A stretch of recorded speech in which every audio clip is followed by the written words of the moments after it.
Well, now when it comes to Drake and Kendrick Lamar, things have turned into a wild spectacle that no one saw coming. The way Drake, or Karen as people keep jokingly calling him online, is still trying to publicly poke at Kendrick like he's desperate for another round of lyrical warfare is flat out dramatic.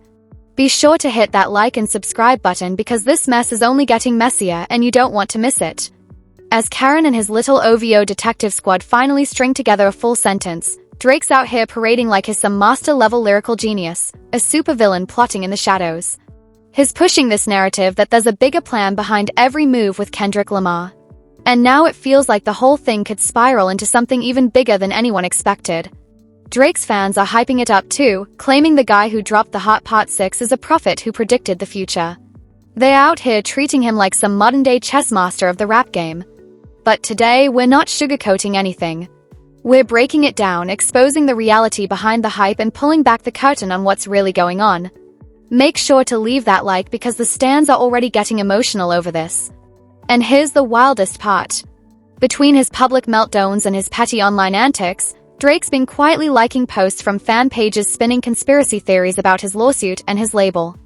They're saying lyrics from Family Matters were all coded messages like Drake's some Gandalf or Yoda who can see the future and knew this moment was coming all along. This is pure rap soap opera energy. And now the wildest twist in this saga is how the most media illiterate people are suddenly trying to lecture everyone else about media literacy. They're spinning the ending of Family Matters like it's some secret coded confession from Drake, and it's getting ridiculous. Towards the end of that track, Drake takes a swipe at Kendrick Lamar, singing about how Kendrick supposedly needed a management team to cover up some awful stuff he allegedly did. Even though there's literally nothing to prove it, yet people are running with it like it's gospel. They're claiming Drake somehow predicted this entire scheme with bots not like us and all the other drama surrounding it. The conspiracy deepens when they bring up an LLC Drake name drop called Nowhere to Hide. According to these online detectives, this mysterious LLC is tied to a man named Kojo, who keeps popping up in this whole situation like some shadowy figure Drake's dragging into the light for questioning. But here's where it gets even wilder. The evidence doesn't actually add up. While people are insisting that Nowhere to Hide is Kojo's company just because Drake said the name, early checks make it look like this might be a bogus registry altogether. It doesn't seem to match anything Kojo actually owns or works with. And yet the rumors keep flying. And here's the kicker. The more people hype Drake as some crystal ball holding rap genius, the deeper this rabbit hole goes. When you actually take Drake at his word and follow what his lyrics would really imply, the whole thing starts looking way more insane than anyone expected. This isn't just a rap beef anymore. It's turning into a full-blown mystery thriller. Let's break this circus all the way down. Because the story Drake's fans are trying to sell is sounding like a blockbuster thriller. According to them, Drake wasn't just blindsided by this beef. He actually knew it was coming. They're saying he saw the diss track from a mile away. The one that would drag his reputation to an all-time low, shake his value inside the label system, and become part of some massive setup that he had no control over yet somehow knew every detail of. Think about how wild that is. This theory suggests that Drake watched the entire plan unfold like a script, allowed it to hit him full force for over a year, and just sat back as it supposedly rewrote hip-hop's narrative. And still, even knowing all of that, he let it play out. That's not just far-fetched. That's movie-level drama. And it doesn't stop there. If this version of events is true, then since Kendrick Lamar's latest drop, Drake's been playing chess while everyone else is playing checkers. At least according to the lobby detectives hyping this theory. They're convinced Drake knew this entire beef was a setup. Yet he still decided to go through the motions, dropping push-up tracks, sparring like it was any regular rap battle, and even doubling down with Family Matters against other MCs. Then comes the kicker. When Kendrick finally released the track that was supposedly part of this grand conspiracy to boost streams and destroy Drake, the theory says Drake still played along and dropped the hot parts in response, like he was acting out his role in the script. This is the kind of plot you'd expect from a streaming series cliffhanger, not a real rap feud. And here's where the entire Drake knew everything storyline completely collapses. The Hot Part 6. This was the moment Drake tried to pull a rabbit out of his hat, throwing out a track stuffed with cryptic lines about lying with the daughter and hidden information like he was dropping some final boss-level revelation.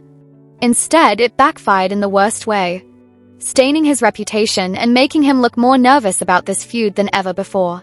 When you really stop and remember what actually went down in this beef and even just a handful of the 50 songs Drake has pumped out since, the whole genius mastermind narrative starts to look ridiculous. This isn't some elegant chess move. It's messy. It's frantic. And it's incomprehensible as a long-term strategy. If you're going to stand there and insist Drake is some rap oracle, then how do you explain him making the Hot Part 6 not as a reveal of some grand industry plot, but as a cover-up for how badly he misplayed the feud? What are we even doing here? Because at the end of the day, if Drake really had a master plan, if he truly knew every step of what was coming, that would have been a seismic shift in music history. He could have flipped the narrative and changed the game forever. But nothing even close to that happened. Not then, not now. This whole thing starts looking less like a secret operation and more like a massive bluff gone wrong. And yet, OIO's most loyal believers are still trying to convince themselves of this elaborate conspiracy theory that Drake willingly torched everything he'd built for more than a year as part of some giant strategy to win later. It sounds less like a plan and more like a bad script from a movie about fame gone wrong. If you actually believe this wild theory, it might be time to stop caring about Drake altogether. Because that's how far off the deep end this has gone. Nobody, and I mean nobody, has ever let their reputation crumble this hard on purpose. There isn't a single self-respecting person in the history of entertainment who would pull something this self-destructive and call it strategy. Let's be real. There's no way anyone can say that with a straight face and still think it makes sense. Drake's out here trying to move like a genius puppet master, liking posts that claim he knew everything from the start. He's even bragging that he's the real boogeyman compared to Kendrick Lamar. Like he's living in a horror movie and everyone else is stuck in the audience. The funniest part is pulling all these sneaky stunts, tossing bait to his fans and stirring chaos online. But he still won't say Kendrick's name. It's all smoke, mirrors, and ego at this point. Truthfully, it feels like Drake just got lucky. He's thrilled that his own fan base is down bad enough to believe these overblown fairy tales. They're treating every random lyric, every like, and every mysterious post like it's gospel from a prophet when really it's just noise. Because when you peel back the curtain on how Drake's been operating for the past decade, one thing becomes clear. This man isn't the mastermind he wants people to think he is. He's not calculated, not prophetic, and definitely not holding any crystal ball that lets him see the future. What we've actually seen across For All the Dogs, Scary Hours 3, and this entire messy feud is simple. Drake's mastered a whole new form of chaos. And honestly, that chaos deserves its own name. Something fitting for all the half-baked disses, emotional flips, and accidental clownery he's been serving. So here it is. Diss slop. That's the perfect label for this unplanned, overhyped, and downright sloppy energy Drake keeps feeding the world while pretending it's all part of his master plan. Now, let me break down exactly what I mean by disc slop. Because this right here defines how Drake's been moving for years. The man raps like he's always arguing with someone, always snapping back, always angry. But if you really listen, 99% of what he says is so vague that it could mean anything. It's all smoke and attitude, no clarity. And somehow his biggest fans twist that into brilliance, claiming he's bigger than Michael Jackson. Sharper than Jay-Z and slicker in the courtroom than Saul Goodman. Please, that's not genius. That's just noise with good PR. If you look at Scary Hours 3, you'll see the pattern crystal clear. A perfect example, the track Stories About My Brother. This song is the ultimate showcase of that disc slop energy I'm talking about. When Drake closes the track saying, "You are not Kobe Bryant to us." It sounds deep, right? But once you start connecting the dots, it's like, who is he even talking about now?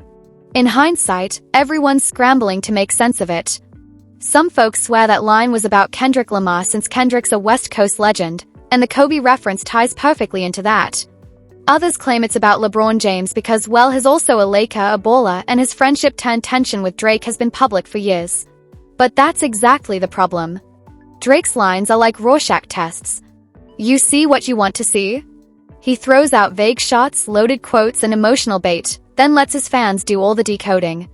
It's not genius lyricism. It's calculated confusion. And the fact that people are still arguing over what that line even meant just proves how much of Drake's current image thrives on mystery and misdirection. And here's the thing. When you step back and really look at the context, the whole "this line was about Kendrick or LeBron" theory starts falling apart fast. Sure, on the surface it loosely fits and Drake fans love to run with that narrative. They point out how Kendrick showed up at one of Drake's concerts or how Drake and LeBron were tight at the time and then say, "See, this proves it." But when you look closer, it's obvious this line was most likely about someone completely different, or maybe it meant nothing at all. Drake throws in vague lines like that constantly and people build whole conspiracies out of them. And now years later, fans are trying to link those old bars to Drake's current beefs like it was all a prophecy. That's exactly how this machine works. A random lyric gets retrofitted into some elaborate plotline and suddenly Drake is cast as this master manipulator who knew everything. Take the track Red Button, for example. Drake raps about the industry conspiracy, how everybody's against him, and drops all these delusional-sounding claims like he's the star of a paranoid thriller. The diodes spin that into proof he knew the Kendrick beef was coming and that it was all one big setup. But here's the reality.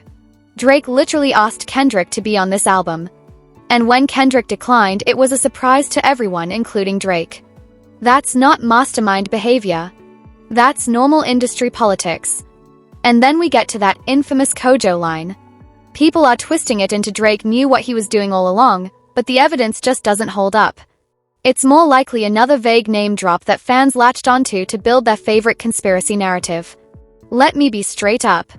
I don't believe a single bit of this.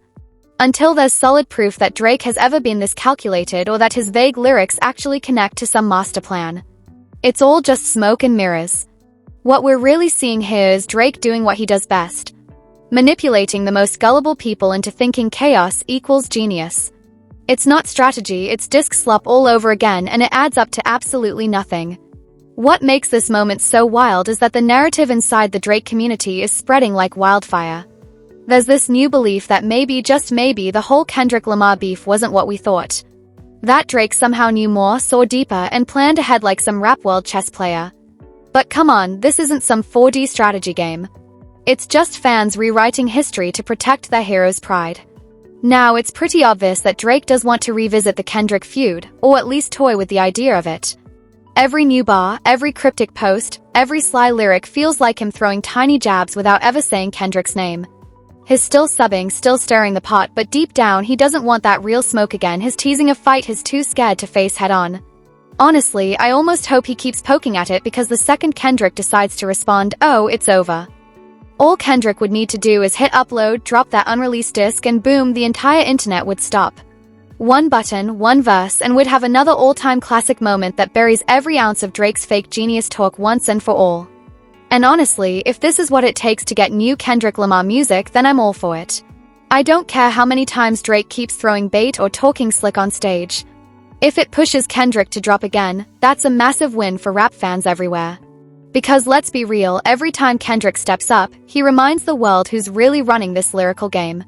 Meanwhile, Drake's out here proving once again that Lori might just be the lamest persona hip-hop has ever seen. So now with everything laid out, I want to hear from you.